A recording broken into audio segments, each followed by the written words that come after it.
जहाँ वो 5000 लेते वहाँ उन्हें 50,000 रुपये ले रहे थे। उनमें तो इंसानियत है ही नहीं है। क्यों नहीं उस वक्त पहले फौज को बुलाया गया, क्यों नहीं इंतजाम किए गए? होटल्स वाले उन्होंने तो बहुत ही ज़्यादा लूट मार की हुई थी। हम बायकॉट का नारा तो लगाते हैं लेकिन हम उस पर अमल नहीं करते। मतलब इनको पता भी था फिर भी उन्होंने इसका कोई खातर खा इंतजाम नहीं किया, क्योंकि एक हफ्ता पहले से खबर आई हुई थी कि रास्ते बंद है, नहीं जाओ। क्योंकि आप पैसा कमाने के चक्कर में वो तो वेट करते हैं ऐसा कोई सीन लगे। मरी का बायकॉट करना चाहिए। अस्सलाम वालेकुम नाजरीन, मेरा नाम है तलहा नवीद और आप देख रहे हैं ट्रेंड्स ऑन रोड। नाजरीन, मरी में होने वाले हादसे को लेकर लोग अभी तक काफ़ी गमगीन है। इस हादसे का असल जिम्मेदार कौन है, इसके लिए हुकूमत ने एक कमेटी तश्कील दे दी है और आइए जानते हैं लोगों से कि उनका इस बारे में क्या कहना है।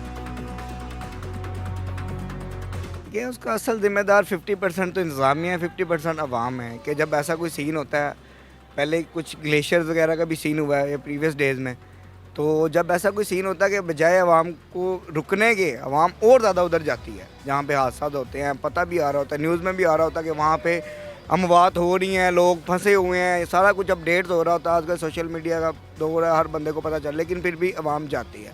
फिर हमारी जो इंतज़ामिया है वो सोई हुई है।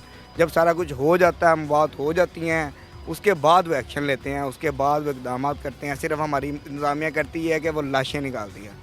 क्यों नहीं उस वक्त पहले फौज को बुलाया गया, क्यों नहीं इंतजाम किए गए, क्यों नहीं सड़कों को, जब इतने ज़्यादा लोग आ रहे थे, इतनी गाड़ियाँ आ रही थी, तो क्यों नहीं इन्होंने पहले ही टूल प्लाजा पे तमाम ट्रैफिक को रोका? हमारी गवर्नमेंट को ये चाहिएगा कि जब उन्हें पता है कि आवाम हर साल मरी में घूमने के लिए जाती है और वहाँ पे उनको इंतज़ामात करने चाहिए थे। जो हादसा वो हमारी गवर्नमेंट की ही वजह से हुआ है, क्योंकि वहाँ पे अगर पार्किंग अवेलेबल्स होती, होटल का रेंट वगैरह कम होता तो हमारे वो हादसा ना हो पाता। शायद उसी की वजह से हमारी ये जानी नुकसान हो वो रुक जाता हमारा। फ़र्स्ट ऑफ़ ऑल तो लोग हैं, सेकेंडली जो है वो उसकी इंतज़ामिया है।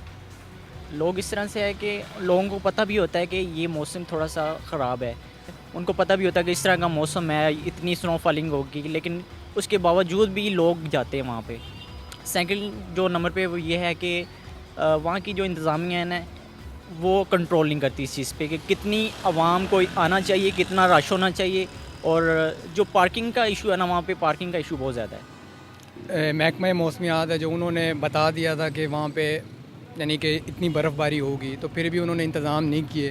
क्योंकि पिछले जो एक दो मतलब जो इससे पीछे वाली हुकूमत थी, उस हुकूमत में भी मतलब बर्फ़बारी इतनी होती थी, तो फिर वो भी तो इस चीज़ को एडजस्ट करते थे, यानी कि उनके पास मशीनें वगैरह थी, वो बर्फ़ को निकालते रहते थे।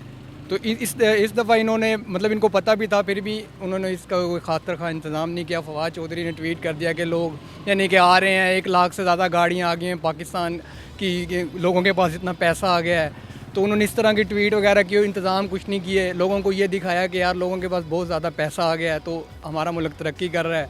तो इस वजह से क्या नाम है, वहाँ की जो लोकल इंतज़ामिया है वो इस चीज़ की सबसे बड़ी जो है ज़िम्मेदार वो है।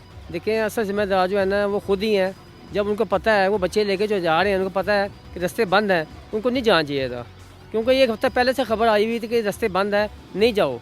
वहाँ पे जो है ना एक लोड जो गाड़ियों का मसला था, वो थी 20,000 की, वहाँ चली गाड़ियाँ 1.5 लाख गाड़ी। ये खुद मर्जी से गए हैं। यहाँ तक उन्होंने कहा कि आपके हाथ जोड़े हैं कि आगे ना जाओ, रास्ते बंद है। उन्होंने कहा नहीं, हमने जाना। ये अपनी गलती खुद की है इन्होंने। इसमें एक्शन किसी हुकूमत का कोई एक्शन नहीं है। अब ज़ाहिर सी बात है, इतनी कुछ फैमिलीज़, कुछ अलग अलग बंदों पे हादसे हुए हैं, जिनके ख़ानदान के बंदे अब इस दुनिया से चले गए हैं, पता तो उनको चल रहा है ना कि क्या हो रहा है उनके साथ। तो इंतज़ाम तो वही जहाँ की वो इंतज़ामिया है, जो वहाँ के चेयरमैन है, जहाँ वो रहने वाले हैं, उन्हीं पे है। इंतज़ामिया को पहले ही रास्तों पे सिक्योरिटी करनी चाहिए थी, रास्ते बंद करने चाहिए थे, आवाम को नहीं जाने देना चाहिए था। इतनी ज़्यादा आवाम जब हो रही थी, गाड़ियों को वापस भेज देना चाहिए था, इस्लामाबाद से वापस कर देना चाहिए था, जबकि मौसमियात ने पहले ही बता दिया था कि 3 दिन बहुत ज़्यादा स्नो होनी है। सबसे पहले तो ये कि गाड़ियाँ इतनी नहीं एंटर होनी चाहिए थी। दूसरी बात ये कि अगर पहले ही महकमा मौसमियात ने बता दिया था कि इतनी ज़्यादा बर्फ़बारी होनी है, तो इन्होंने क्यों नहीं ऐसे इंतज़ामात किए जहाँ पे गाड़ियों की पार्किंग का इंतज़ामात होते, जहाँ पे लोग गाड़ियाँ पार्क कर लेते। जब इतनी स्नोफॉल हो रही थी, इतना इन्होंने उसका तो आफत ज़्यादा मरी को करार दे दिया था, तो क्यों नहीं इन्होंने फ़ौज को पहले बुलाया? आज भी वही फ़ौज काम कर रही है, आज भी वही फ़ौज बर्फ़ उठा रही है, वही जानें बचा रही है, वही लोगों को खाने दे रही है। कहाँ है ये सियासतदान? वो गवर्नमेंट को लेनी चाहिए थी, क्योंकि गवर्नमेंट चाहे तो ये हादसा रोक, क्योंकि पार्किंग की उन्हें पता था कि कम मकदार थी रोकने की, लेकिन उन्होंने ज़्यादा की, क्योंकि आप पैसा कमाने के चक्कर में उन्होंने, और जो होटल्स वाले हैं उन्होंने तो बहुत ही ज़्यादा लूट मार की हुई थी आवाम के लिए। जहाँ वो 5000 लेते वहाँ उन्हें 50,000 रुपये ले रहे थे, और लोगों के लिए बहुत नुकसान हो रहा था इसमें। तो फर्स्ट ऑफ ऑल तो ये चाहिए कि जो स्ट्रेंथ होती है ना आवाम कितनी वहाँ पे मतलब कि कितनी वहाँ जानी चाहिए। पार्किंग का इशू है ना वो बहुत ज़्यादा है, पार्किंग का इशू जब तक सॉल्व नहीं होगा तब तक ये मामला होते रहेंगे। इंतज़ामिया को जो सबसे ज़्यादा थे लोगों को वहाँ से आने और जाने के लिए इंतज़ाम करने चाहिए थे, क्योंकि एक वन वे रोड है, उसी से लोग आ रहे हैं, उसी से लोग जा रहे हैं। बर्फ़ हटाई नहीं जा रही, बर्फ़ इतनी पड़ गई है कि वहाँ पे लोग जो गाड़ियाँ थी वो स्टिल खड़ी हो गई हैं, लोग वहीं पे बैठ गए हैं, गाड़ियों के अंदर बर्फ़ गिरती रही है, तो लोग वहाँ से आ जाने। वहाँ की जो लोकल इंतज़ामिया थी वो लोग दो तीन दिन वहीं पे फंसे रहे हैं। उन्होंने ना लोगों को निकाला है, उनको लोगों को निकालना चाहिए था, सबसे पहले बर्फ़ हटानी चाहिए थी वहाँ से। नहीं, इंतज़ामिया ने समझाने की कोशिश की है उनको, लेकिन वो आपके जो पता है जो जल्दबाजी में शौके जो जाते हैं लोग, वो किसी के देखते नहीं है, वो शौके में जाना उस चक्कर में चले गए आगे वो। अच्छा, जैसे बर्फ़ ज़्यादा हो रही थी, उनको जहाँ पब्लिक गई हुई थी उनके रहने का बंदोबस्त होना चाहिए था, सड़कों को साफ़ कराना चाहिए था, कम से कम कुछ तो काम होना चाहिए था जिसको पब्लिक से कुछ आसानी पैदा हो सकती।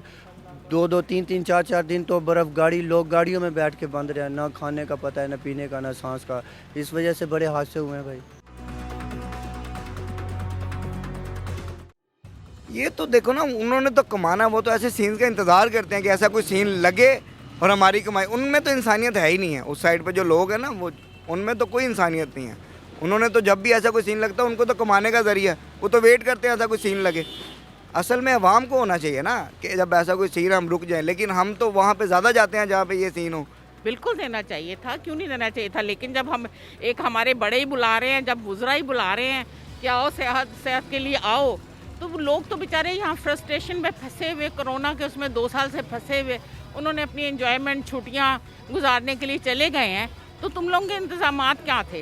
अवाम तो दे रही थी, अवाम तो एक्चुअली अवाम को जाना ही नहीं चाहिए था वहाँ पे, क्योंकि उन्हें जब पता है कि हर साल मरी में ऐसा कुछ ना कोई वाक़या होता है, बर्फ़बारी होती है, और जब अवाम वहाँ के लोगों को पता था कि तूफ़ान आ रहा है बर्फ़ का, तो उन्हें रुक जाना चाहिए था, और पीछे से उन्हें पार्किंग को क्लोज़ कर देना चाहिए था कि अब नेक्स्ट किसी की इंटर होने की ज़रूरत नहीं थी उन्हें। लोग वहाँ पे ऐसे जा रहे हैं, लोगों ने कहा कि बस इसी दफ़ा बर्फ़ होगी और इसके बाद कभी बर्फ़ होगी नहीं, क़यामत की सुबह तक बर्फ़बारी नहीं होगी। और लोग वहाँ पे इतनी तेज़ी से गए हैं, मेरे खुद के भी दोस्त हैं ना, वो भी वहाँ पे गए हैं, और उन्होंने एक दिन का जो करा 20 हज़ार रुपये उन्होंने यानी कि रूम का किराया दिया है, और वहाँ पे लोगों ने, होटल वाले तो जो उन्होंने इस तरह से वहाँ पे लूटा है लोगों को जैसे सवाब का काम है।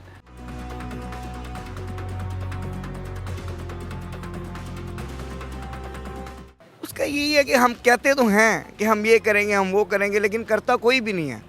आप हो, मैं हूँ, कोई भी नहीं करता।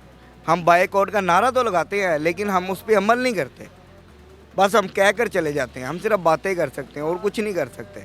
हमारी वजह से वो चोरे होते हैं इतने, हम रेड पर आते हैं, सारा कुछ करते हैं, क्योंकि हम जाते हैं, उनको पता है अवाम ने आना ही आना है, हम ज़्यादा करें जो भी करें, अवाम तो आना है, अन्य वहाँ आना है, तो वो बढ़ाते हैं रेट। मेरा तो कहना यही है, अवाम के लिए एक मेरा पैगाम है छोटा सा, कि क्योंकि अवाम खुद उन्हें बढ़ाती है। अवाम अगर रुक जाए, ना जाए, तो वो उनके लिए एक सबक है। होटल वाले भी तो फ़ायदा उठाते हैं इस चीज़ का, क्योंकि उनके पास ये टाइम होता है, वो कहते हैं कि इन टाइम में जो हमारे पास आ रहा है, तो उन्हें लूटने की पड़ी हुई थी कि बिल फर्जी की, जैसे एक इंसान कोई नॉर्मल जा रहा है, तो नॉर्मल इंसान के पास जाने के लिए वहाँ पे कन्वेंस नहीं होती। यही है मेरा कि बस उन्हें रोक देना चाहिए इसका मामला। ये मरी के जो होटल हैं, ये वाकई मरी बाइकआउट करना चाहिए। अगर 2 महीने अवाम मरी ना जाए तो मरी के होटल वालों को भी सारों को अकल आ जाएगी और हमारी गवर्नमेंट को भी अकल आ जाएगी। मेरा ख्याल है मरी का बाइकआउट करना चाहिए कम से कम 2 महीने के लिए। देखिए, ये तो लोगों को समझना चाहिए ना, एक तरफ से वो तो कह रहे हैं कि महंगाई है, दूसरी तरफ से उनको जाते भी हैं, बहुत ज़्यादा लोग जाते भी हैं। हर दफ़ा मतलब ऐसा ही होता है कि हम लोग बाइकआउट करेंगे। ये अभी हमारा जो पाकिस्तान है ना, दरअसल उसके अंदर आपको पता है कि कुछ भी हो जाए, चाहे कुछ भी हो जाए, 5 दिन के बाद फिर वो सब वैसे के वैसे हो जाते हैं।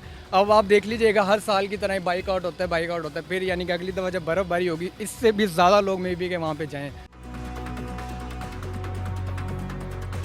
काइंडली फॉर गॉड से कि जहाँ पर आप देखें, आपको न्यूज़ अब विद इन सेकेंड आपको अपडेट मिल जाती हैं कि वहाँ पे ख़तरा है, आप ना जाएं।